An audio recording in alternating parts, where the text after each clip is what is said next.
Larry, Portland has seen heat wave temperatures, which was never seen in the history ever. And you guys at PGE managed to go through the scenario where you did not have to turn power for anybody. How did you guys manage to do that?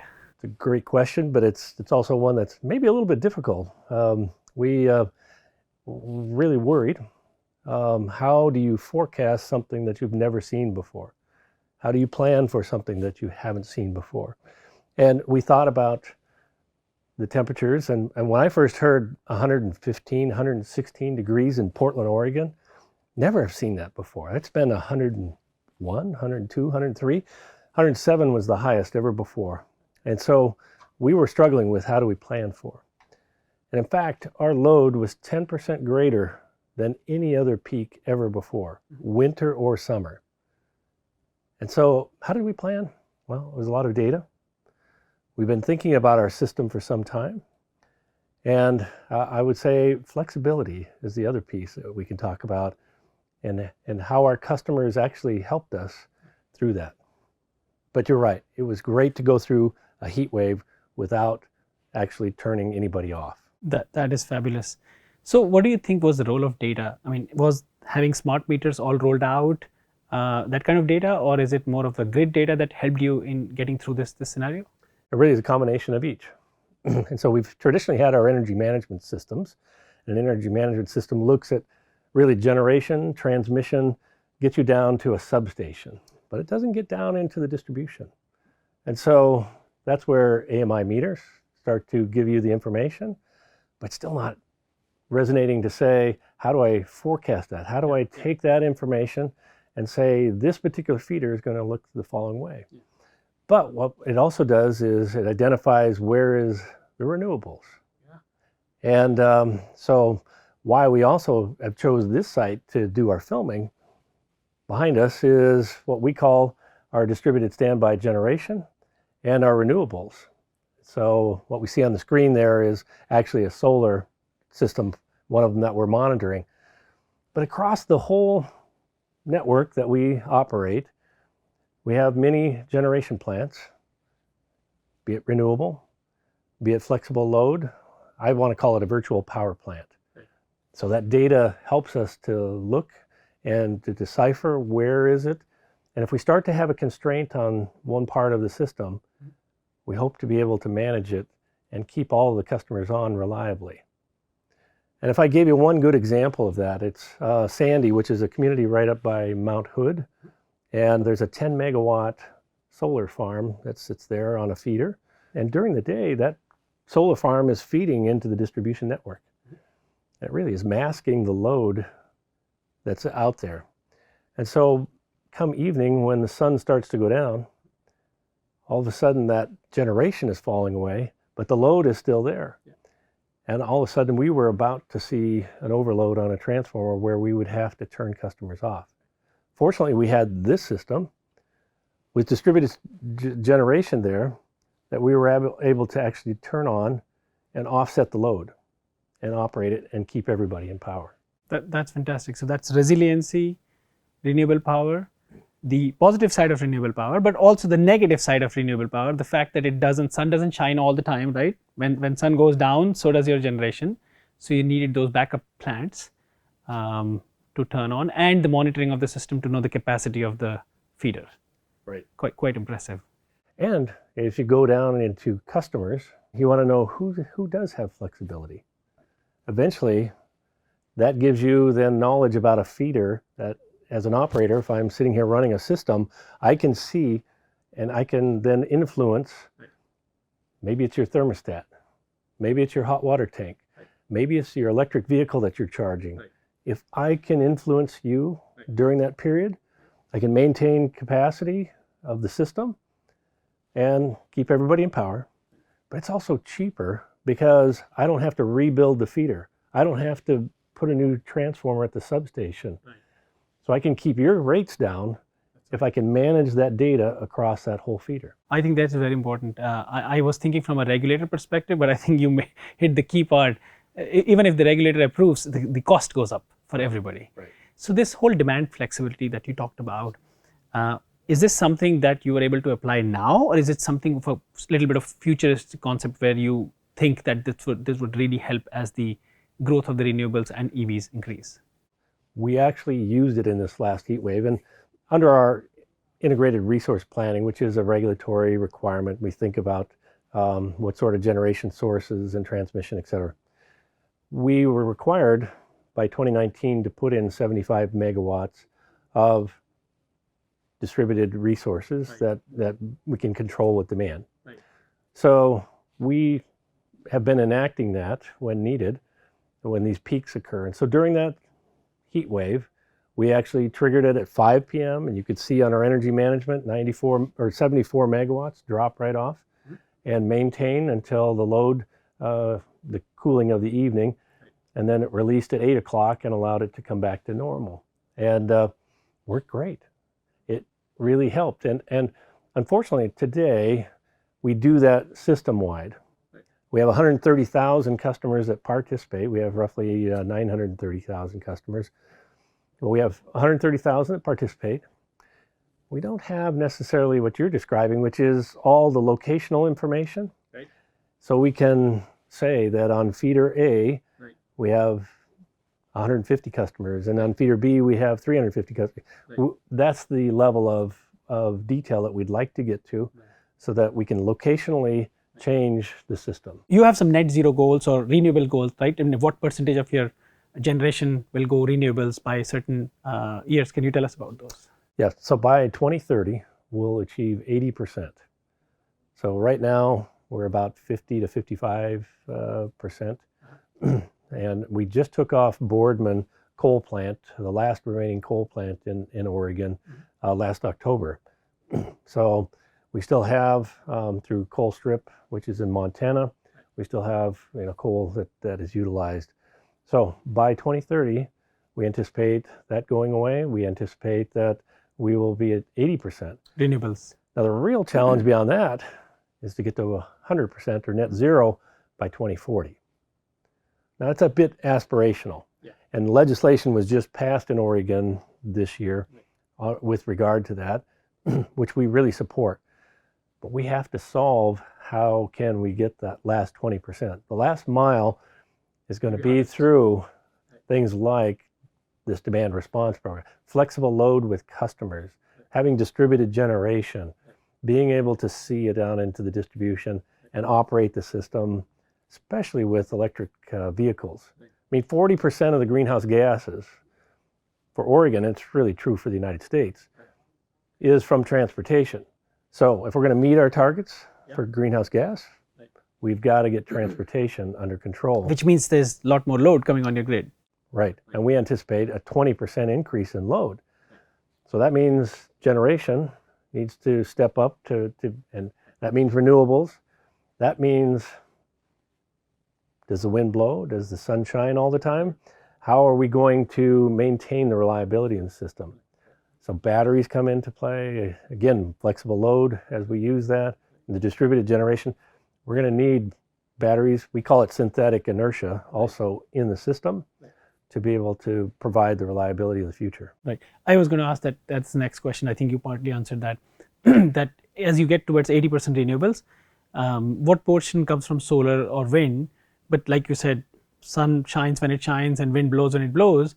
In the period when sun is not shining or wind is not blowing or both are not happening, is it batteries? I mean, are you planning to actually have very large scale battery farms to create that kind of storage, or there are other plans? Well, those are, again, by 2030, because of the hydro that we do have here in the Northwest, we are privileged with that, plus the wind, plus the solar, and I really couldn't give you a breakdown of what percentage of each by 2030 off the top of my head, but those will provide the majority of what is needed. But we will have to supplant with batteries. I can see beyond 2030, a lot of talk of hydrogen. Yeah. And so you still need peakers, and that's why between now and 2030, we're only at 80%. So the gas plants are going to be moved more like peaker plants. And so you're going to try to utilize the renewables, the green energy as much as you can at all first operation, and then you'll add the peaker when necessary. Makes sense. So, but to go beyond that, like I say, getting to that 100%, you need some customer side demand flexibility. we need some technology too to help us.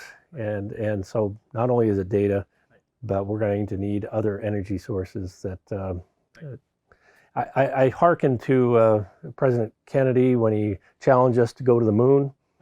And if you go to the Rice University speech, you'll hear him say, we're going to build this rocket. It's over 300 feet long. It's made out of metals that we haven't even created yet. Right. We're going to run it with control systems we haven't even designed yet. Right. That's us. That's what we'll do in next 20 years, 15 to 20 years. Right. We've got to save the planet, and we're going to do it this way. Let me change a little bit of the problem statement. So we talked about the supply side equation for the renewables, right? Which is great with 80% renewables and then getting to 100%. What about the increasing load of electric vehicles on the grid, which the grid is probably not designed to carry all that load, especially depending on concurrent charging or distributed time-based charging. Do you think there is a certain adoption of electric vehicles, 5%, 20%, 25%, at which point your distribution grid will start hitting the capacity problem, even if your supply side is able to supply the energy needed? Boy, that's a tough question. And maybe you don't have the answer. That's okay. We don't today. Right. But we can simulate it now. Yes. In thinking about, you think about electric vehicle. Typical charging is 2 to 3 kW. Typical house use is 2 to 3 kW.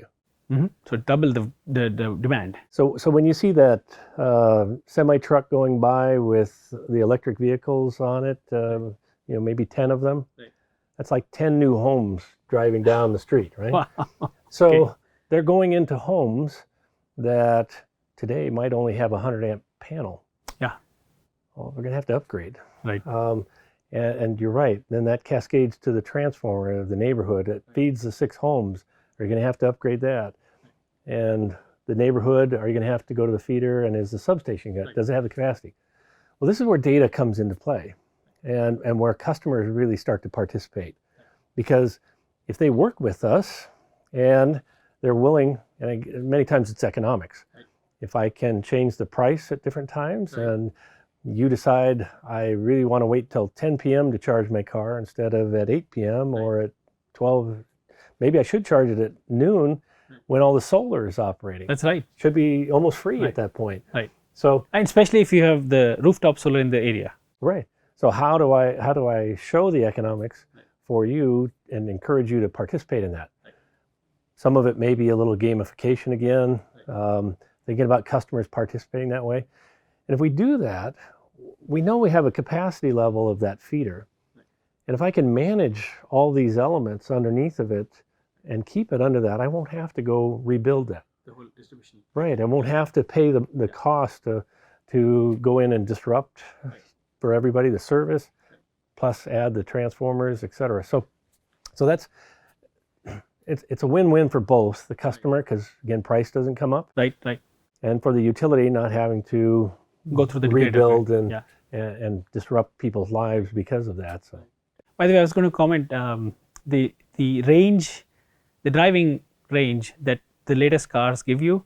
I think you'll have to charge them at 6 or 8 kilowatt because it still takes about maybe 7 to 8 hours to charge one gas tank of 250 miles, which means you're actually seeing 3 houses going in each by. Car compared to today's demand structure. Well, that's why think about the F-150, the advertisement. It was saying for the Lightning that it's equivalent to being able to charge or run your house for 3 days, and they demonstrate that in the commercial. If you've seen that, hats off to them. That's a great analogy, and especially if you're a customer that lives in, say, a wildfire zone. Right. If you've had a public safety power shutoff. Right. So your car just became your backup power in the house. Yeah. Right. No, I think that's fabulous. So knowing who has EVs or other loads, who is charging when, and some kind of distributed load management to balance the grid would be probably very important in the coming years. That'll get us to that last mile. What aspects of data allows you to understand the demand flexibility or make it operational in the real life? I think as we look at data, and again, customers, through disaggregation, we can see what is kind of the fixed load. We can see what's flexing. Certainly what's related to weather. Right. Is it cold temperature? Is it hot temperature? Right. And so breaking it apart will give us that ability to better forecast. Right. And know what tomorrow is going to be like, or 2 days from now, or 3 days, as we see the weather patterns changing, because that's probably the biggest impact to us. Or we know of some sort of an event that's happening that might cause loads to shift around. But that disaggregation is going to be really important. Right. Now, we do have some of our team members from PGE that are going to join and speak here as well today.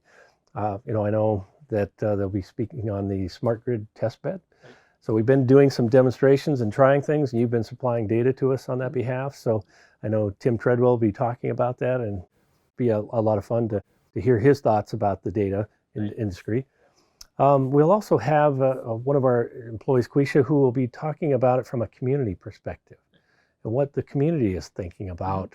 And then finally, we have Angela. Angela Long will be talking about the planning side. So from a distribution system planning, in the past, we did kind of a 5-year lookout, and it was always one way. Right. So all you did was look for the peak load. Right. And Angela and her team have to think now about all of this flexibility within the distribution. And how do I plan it? And is it a non-wire solution? Is it more distributed resources of solar, or it's more hot water tanks, or it's more thermostats? Or is it I need to rebuild? Because there will be cases where that is really your only choice. So what used to be a 10 times a year or 5 times a year, few hours DR would now be a perpetual problem on the grid pretty much all the time. Right. It's, again, going back to maybe a little bit of the transmission generation scenario, we are state estimators that will run. We used to run them, once a year. Then we ran them seasonally. Then we ran them monthly. Then it was daily. Now it's every 3 seconds we're operating. So I see that same thing happening in the distribution world. So. Looking forward to hearing from your team.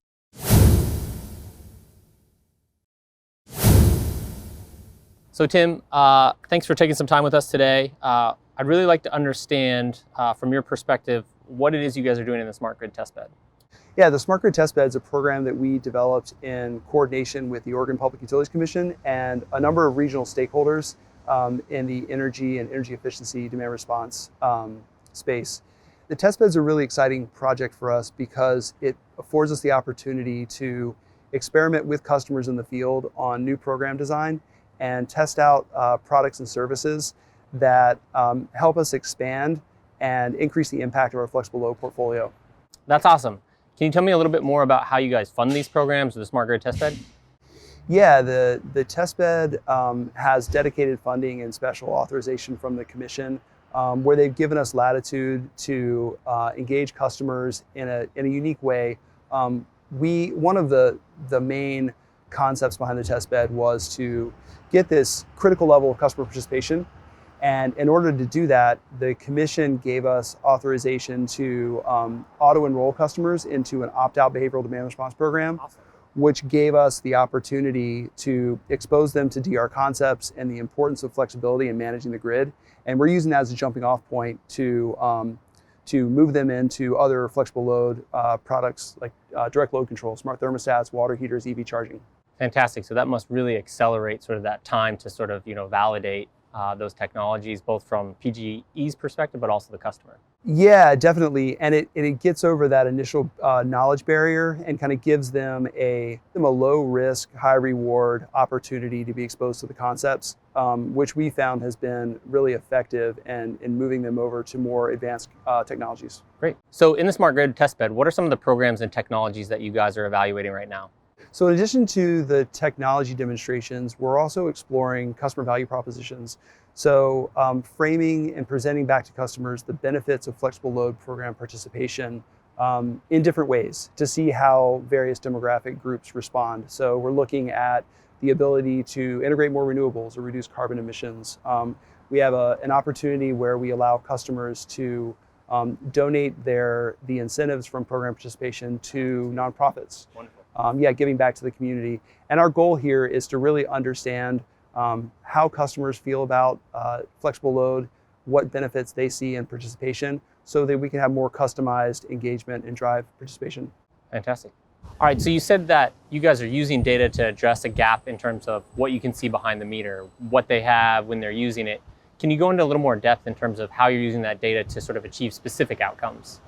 Yeah, so the data analytics that we completed help us in 3 ways. The first is pretty simple, like customer targeting. So we now understand which customers can participate in our programs by having a better picture of the mechanical systems and end uses in their home. The data also helps us prioritize and do a gap analysis of our product roadmap. So when looking at the outcome, if we see a specific end use which has potential flexibility and we don't currently have a product that meets that need, that's where we want to focus resources. And the final place that we use the data kind of outside of the product organization is doing a technical potential evaluation. So seeing, given plan changes in the roadmap, how much flexibility is possible if we were to build out those technologies.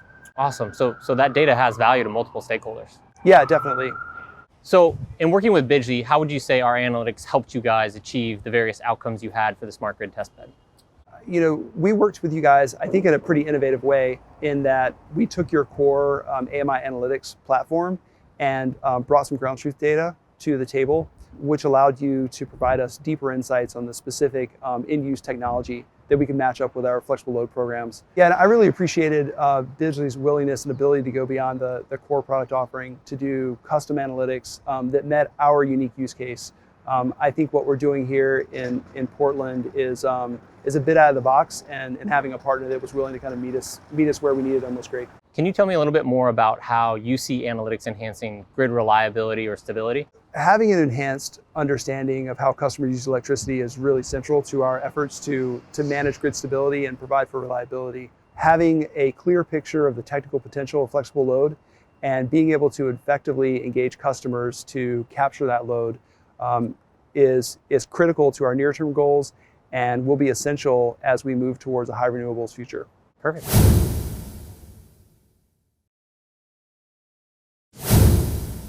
From a high level, how does PGE engage with the community and its customers?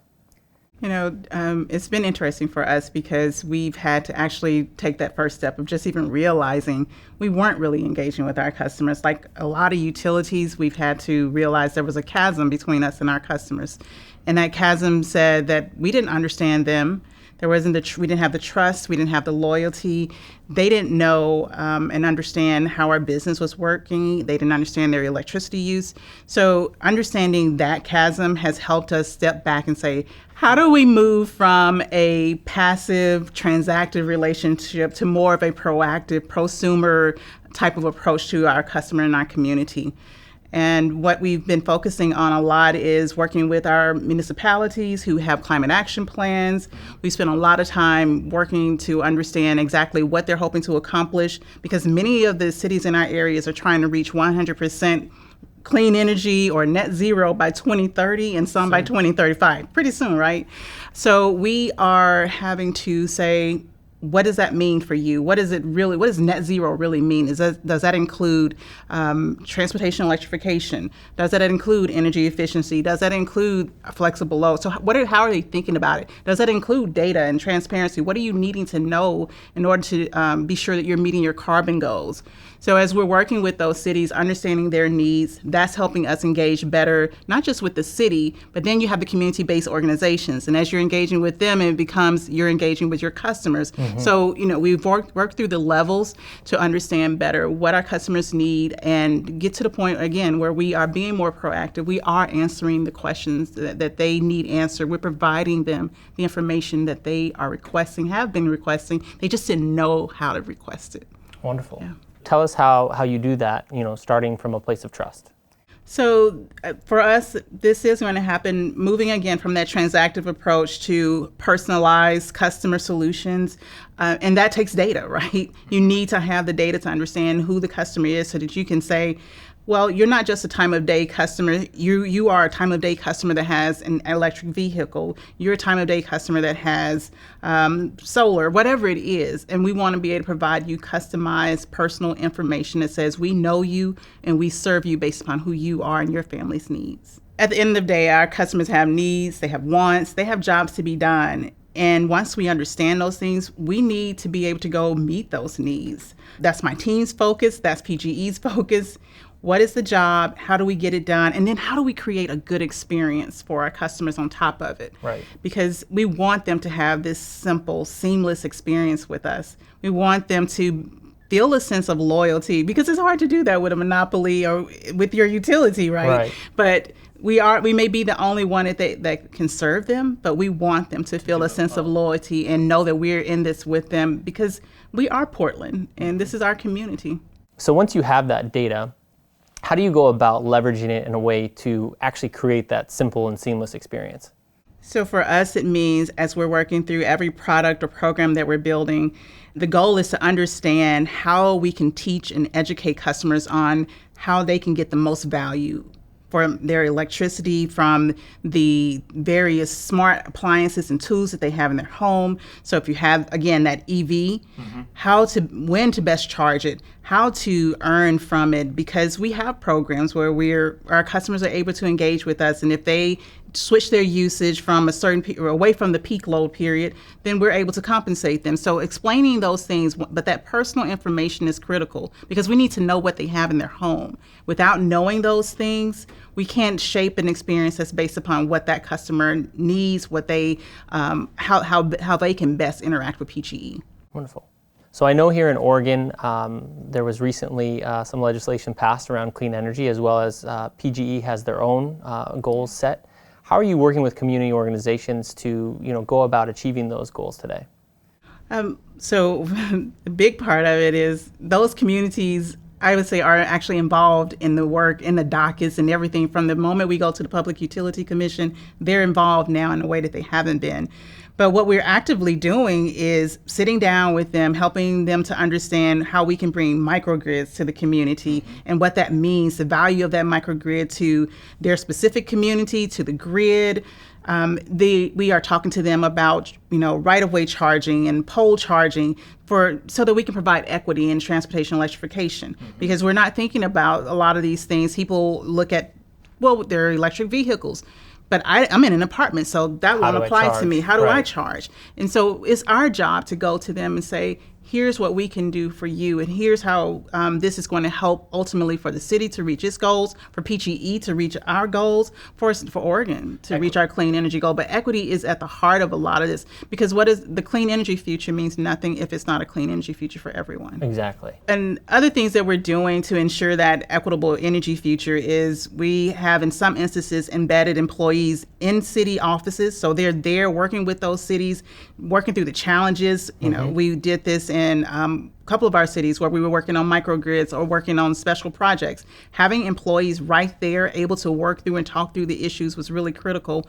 Some of the other things we've been doing is working on joint grants, particularly around transportation electrification. You have the DOE and others that have grants, and we're doing, Tim Treadwell has a Connected Communities grant that he's applied for. So we're really trying to do this with our community. It's not just PGE.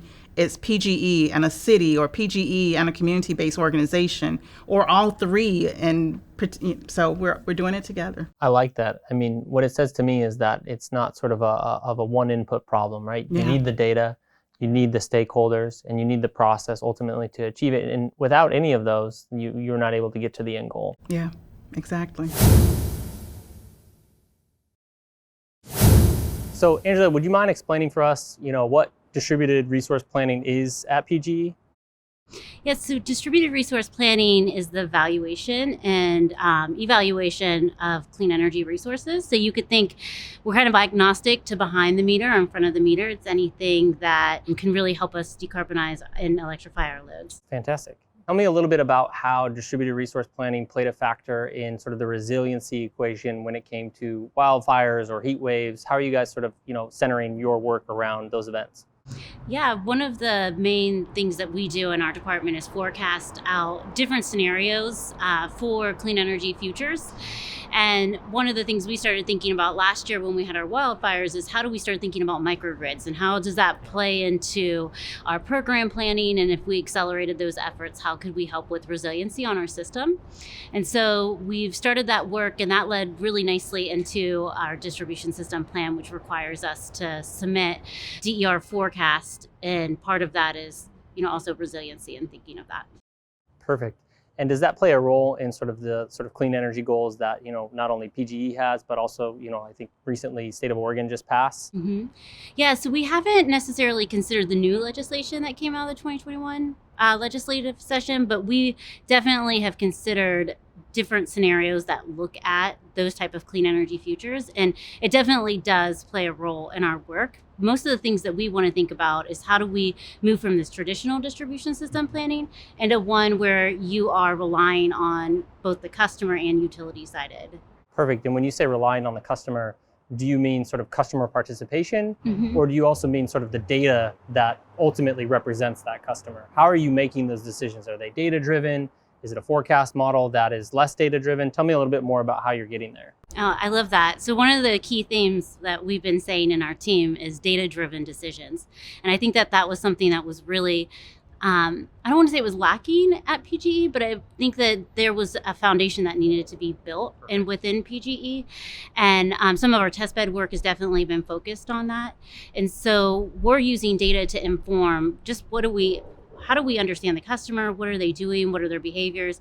But then how can we have a two-way flow of participation and energy between both of us? So we use data, AMI data, but we also use a lot of regional data too to supplement where we don't have data.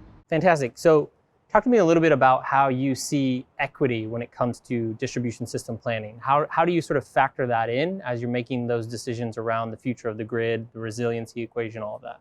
Yeah, so in terms of distribution system planning, I think that one of the tactics that we have taken is that the community is at the center. So if you look at a lot of the utilities images that you see where community is mixed in with the utility grid, you see this large, I'm visualizing a picture, a large utility, you have the grid, and then you have the customer kind of at the end. And we've switched our thinking where we put the customer at the center and we think of a sense of place. And then we build out, and all of our investments are around that sense of place. So whether it's a rural community or it's an urban community or suburban community, we're taking that approach. And then we layer on data and analytics, not just in terms of end use, like load profiles and things like that, but also socioeconomics and demographic data. So some of the key things that we're thinking about is when we think of hosting capacity, where do we have limitations on our system to be able to connect? We also want to layer on demographics so we can see, are those areas that are constrained and areas that typically are vulnerable? And can we convert those areas into DER ready substations so that way we can have easier access for things like renewables or transportation electrification. So we're doing a lot of mapping and layering of data on kind of some visuals for demographics and things like that. So that's really helpful. Talk to me a little bit about where this takes you in terms of sort of a future ready perspective, right? Where does distribution system planning sort of take you or guide you in the next 5, 10, 15 years? So we have a lot of work that you've probably heard about the IOC and ADMS and DERMS, but we really want to focus on how do we use those? How do we leverage them?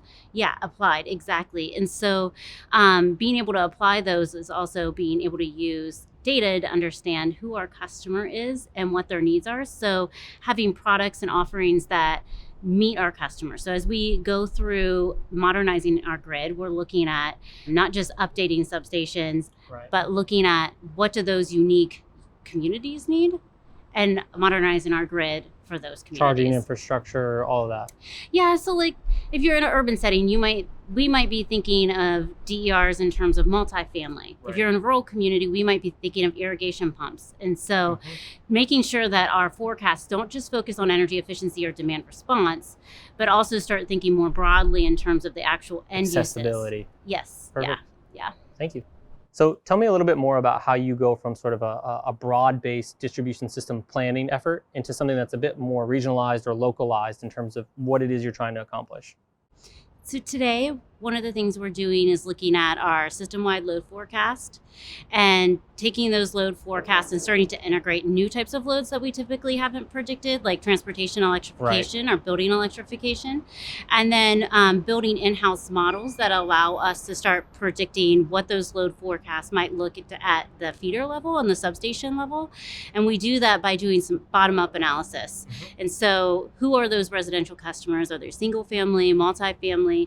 And then within that, what type of end uses do they have? So we have data and analytics that we've What used. does the load curve look like? What does the load curve look like? What's the age of the equipment? What type of equipment is already in there that we could leverage for optimizing the grid? And then we look for opportunities to be able to then reach our customers that are not participating in our programs in areas that we might have constraints. Perfect. And so another thing that we're layering in there is also demographics. And we've just partnered with some community-based organizations to help us build a community engagement plan that will allow us to work with communities on non-wires alternatives. And so we're really excited about that, to be able to use the data and analytics that they bring to understanding who the customer is, what's their race. The context. Yes, the context. And then being able to marry that with our traditional data sets like end use lists. Right, the energy part of it. Yeah, Right. yeah. I like that you guys are community-centric. Would you say that in terms of that plan being sort of community-based, is there a sub-level to that that's even more personalized, right? Sort of individualized in terms of the things you're trying to achieve on sort of the DSP team that is almost one by one in terms of understanding what people have in their homes, as you said, kind of what's available in terms of load shifting or shedding. Do you guys go at it to that level of depth? Yes. I think both my team, so I would say, yes, we go at that level of depth, and we think of it in a variety of ways, whether it's cost effectiveness and how do we integrate individual costs and benefits into one of the things we're doing is looking at evolving our cost effectiveness framework and integrating some of those societal and customer benefits and costs. So it could be from that perspective. It could be from the perspective of when we're building a non-wire solution protocol, how do we engage with the community? So that's a different type of training that we might take. Instead of having a very technical approach, we might need to layer on some more qualitative type of skills for the team to be able to figure out how to engage. And we are trying to do that with data. So understanding the customer and who they are helps us be able to engage them better. Effectively. Yeah. Good morning. Good afternoon. Welcome to our audience to Bidgely Engage 2021. My name is Jeff Wall. I'm the Senior Director of Strategy and Growth. You probably just saw me on the screen. I've gotten a haircut since that film was taken. But before we get started today, I want to make a couple of quick announcements. First of all, for those of you participating, listening in, at any point in time, you can use the chat box function on the right-hand side of your screen. You can include questions that you have throughout the session, or perhaps more of a real-time question you'd like to ask as a part of our real-time Q&A. Second point of clarification for the audience would be you have the option to turn off closed captioning. So if you go down to the CC button at the bottom of the screen, you can turn that off independently if it hasn't already been disabled for the entire group. Now, for the reason why we're here today, I had the privilege of meeting with them in person, and I have the privilege of speaking and hosting Larry Bekkedahl, the Senior Vice President of Advanced Energy Delivery at Portland General here today. Larry, thanks so much for joining us. Well, thank you, Jeff, and appreciate being here as well. I can't say that I had the haircut. I'm not sure I had the hair. So anyway, great to be here. Thanks for having me. Perfect. So Larry, we've had a few questions come in from the audience. I'm going to start kind of at the top. We heard you guys talk a lot about the clean energy legislation that is going in Oregon via House Bill 2021. It authorizes you to work with municipalities and community groups to develop community-wide energy tariffs that are going to meet your climate action goals. Can you go into a little bit more depth on sort of how you guys are accomplishing this from not only a programmatic level, but a systematic level? Jeff, great question. And I think I would start with our distribution system planning requirements. And so some places will refer to it as distribution resource planning, system planning, a whole process that's very much like our integrated resource plan, our IRPs that private utilities do today in their states with their commissions, and it's a whole organization worked and focused on our stakeholders, what our needs are, requirements, and how we put that together. And so that distribution system plan now requires that we work with communities to determine issues such as equity and across the entire service area that we have. And so we have to think about each of our communities. How do we engage? How do we put their voices into what we call planning? And so it is a really active role that's happening currently. And it's been a great dialogue thus far, a real learning for us. I have to admit that many times we have not thought through our communities to that level and to that extent and the importance of it. And so it really has been an eye-opener for us. But we start there, but it's really all about engaging. And so how do those communities, what are they thinking? How are they thinking? And how would they like to see us move forward? And what we're hearing loud and clear is that decarbonization is really, really important. Mm-hmm. That, our communities do want to save the planet. Climate change is real, as we've seen this last year with wildfires, with ice storms, and whoever thought, again, 116 degrees in Portland, Oregon, that's just unbelievable when you stand back. So there is a change. And if we're going to counter that change, we have to think about how we use energy. And so working with each community to meet their needs. And I'd like to make it each customer and make it plug and play. Let's make it easy for customers to be a part of this change that's taking place. Of course, and I really like that, right? So often the utility plans in a silo, right? You have sort of system level constraints that are well defined and you model those out. But when it comes to sort of the perception and perspective of unique community groups or even unique customers, as you're saying, they're going to approach their path to decarbonization differently. And so taking that into account in the planning phase makes probably for more success in the execution phase. So love to hear that. How do you start to think about, you mentioned the view of helping each unique customer plug and play. When you start to think about distributed resources in customer homes or commercial accounts like, say, battery storage, how does that play into your decarbonization plan? The plug and play, I kind of think of it like a USB port on your computer. And when you plug in that device, your computer knows, okay, that is whatever that device is, and recognizes it, and then plays with it accordingly. And that's where I'd like to get. And when we think of a battery in a home, we think of an electric vehicle in a home, we think of photovoltaics on the roof, we think of the thermostat, we think of any appliance for that matter, as it's connected, that it becomes part of that grid and knows and can transact. And, we've done some testing that way, and that's where we're going to advance and using technology to help us to do that across the board but you've got to make it easy. Yeah. If it's complicated, nobody wants to spend their day reprogramming and reconnecting and putting devices on board. So right. It's got to be easy and, like I say, plug and play. But those devices are really going to make a difference when we have events, we have constraints on the system, and we can balance the system is really going to make a difference. Nice. And that actually plays out nicely to a question from the audience about, I think the way you guys use smart grid testbed is certainly impressive, and I think in a lot of ways has set precedent for other utilities throughout the country in North America to also approach the way that they're testing and sort of elaborating on their approach to technologies.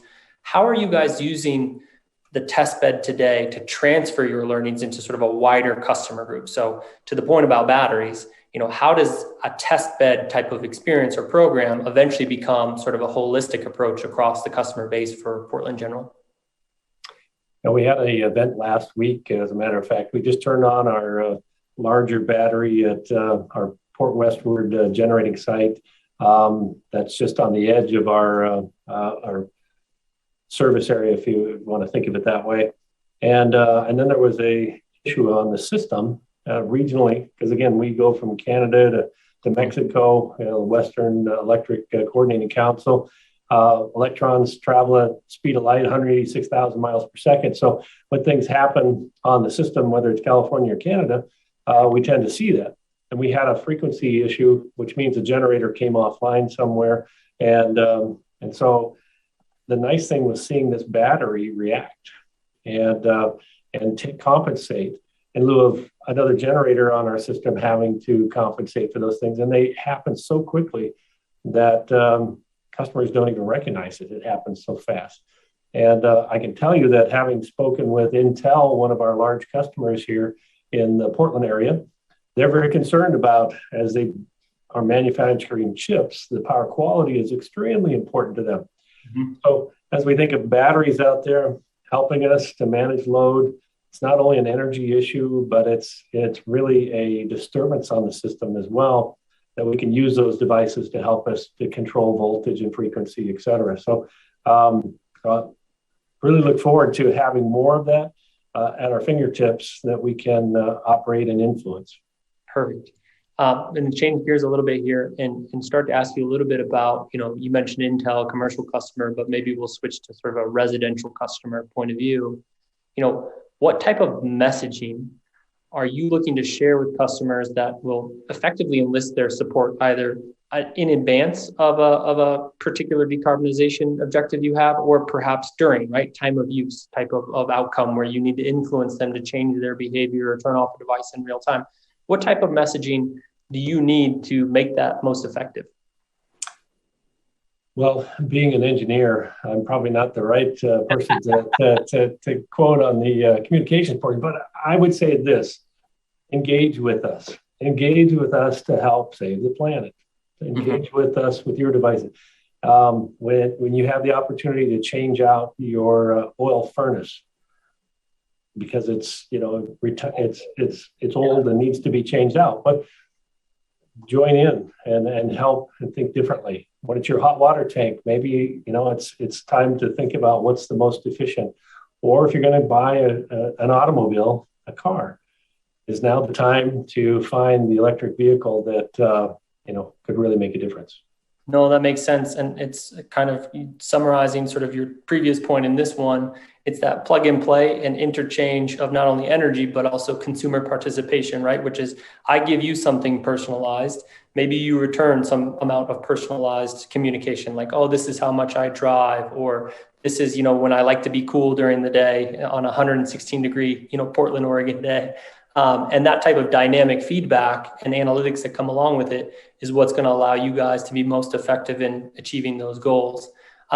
Larry, let me just say this: fantastic having you in person and then here for our virtual Q&A today. Thank you again for your time and expertise. It was a fantastic session, and your group, both programmatically and systematically, are doing amazing things at Portland General. For the group, we have about 10 seconds here. We're going to transition to the next session. If you recall, there's a button that will take you through so that we know you're still watching and haven't fallen asleep.